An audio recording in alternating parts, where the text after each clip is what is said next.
Bonjour à toutes, bonjour à tous, je suis Sébastien Giron et pour modernwallstreet.com, je suis ici au New York Stock Exchange avec un nom bien connu du monde des finances puisqu'il était l'ancien patron international du Stock Exchange, CEO de Galileo Global Advisors, professeur à l'université de Columbia et surtout auteur d'un livre paru cette semaine, un livre que j'ai ici dans mes mains.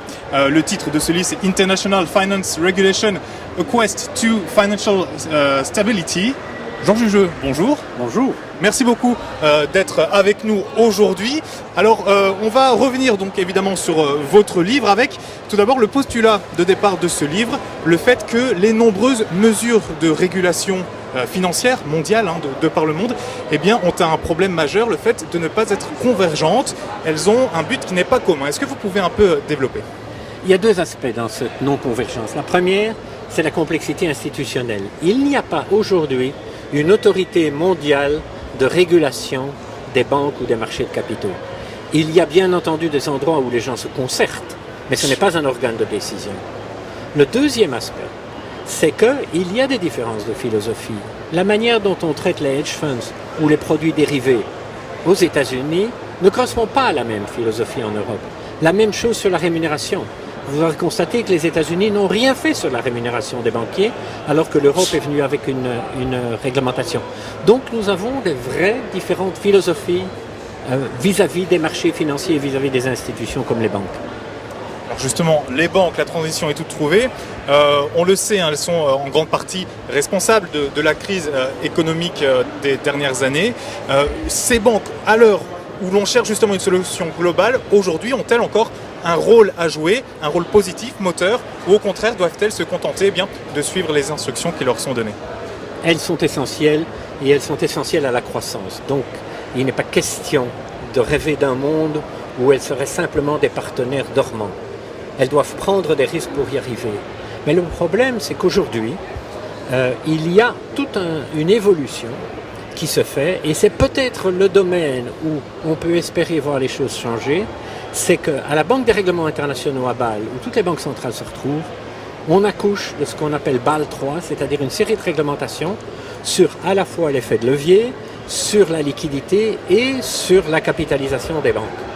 Mais ça reste un effort extrêmement important et qui n'est pas encore en place parce qu'il y a d'énormes lobbies qui essayent de les ralentir. Jean Jugeux, dernière question, on file vers la conclusion de votre livre.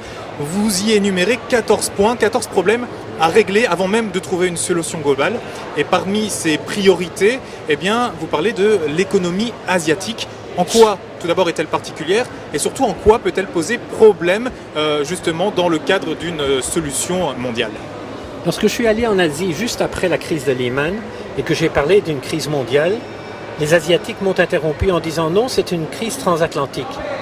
Les Asiatiques n'ont rien subi comme contre-coup de cette crise et n'y ont pas participé.